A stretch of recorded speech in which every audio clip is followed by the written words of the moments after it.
Welcome to ஆன்ஸ்மா சமையல். இன்றைக்கி நம்ம பார்க்க போகிறது பச்சை பயிறு சுண்டல். வாங்க எப்படி பண்ணலான்னு பார்க்கலாம். இதுக்கு தேவையான பொருட்கள்: ஆயில் 2 டேபிள் ஸ்பூன், கடுகு 1/4 டீஸ்பூன், கடலைப்பருப்பு 1 டீஸ்பூன், உளுத்தம்பருப்பு 1 டீஸ்பூன், கருவேப்பிலை 1 கொத்து, வரமிளகா 2, ஆனியன் 1/4 கப், உப்பு 1/4 டீஸ்பூன், வேக வச்ச பச்சை பயிறு 1 கப், தேங்காய் 2 டேபிள் ஸ்பூன். பேன் சூடானோடனே 2 டேபிள் ஸ்பூன் ஆயில் விட்டுக்கோங்க.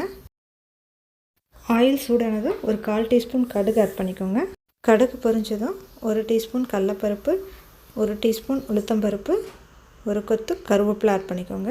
2 வரமிளகா சின்ன சின்னதாக வெட்டி வச்சு அந்த பெரிய வெங்காயம் ஒரு 1/4 கப் ஆட் பண்ணிக்கோங்க. லைட்டாக வதங்கினோடனே ஒரு 1/4 டீஸ்பூன் உப்பு ஆட் பண்ணிக்கோங்க. நம்ம ஆல்ரெடி பச்சை பயிர்லேயே சால்ட் போட்டு தான் வேக வச்சுருக்கோம். ஸோ ஜஸ்ட்டு வெங்காயத்துக்கு மட்டும் சால்ட் ஆட் பண்ணிக்கோங்க. இப்போ வெங்காயம் நல்லா வதங்கிருச்சு.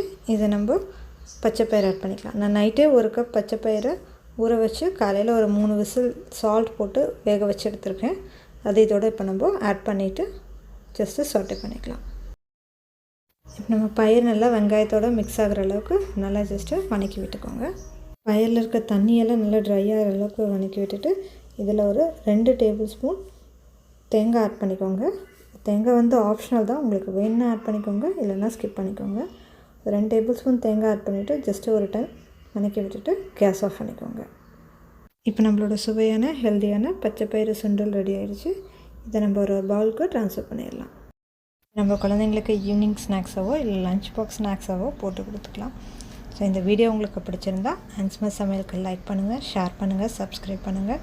மறக்காமல் பெல் பட்டன் கிளிக் பண்ணுங்கள். தேங்க்ஸ் ஃபார் வாட்சிங்.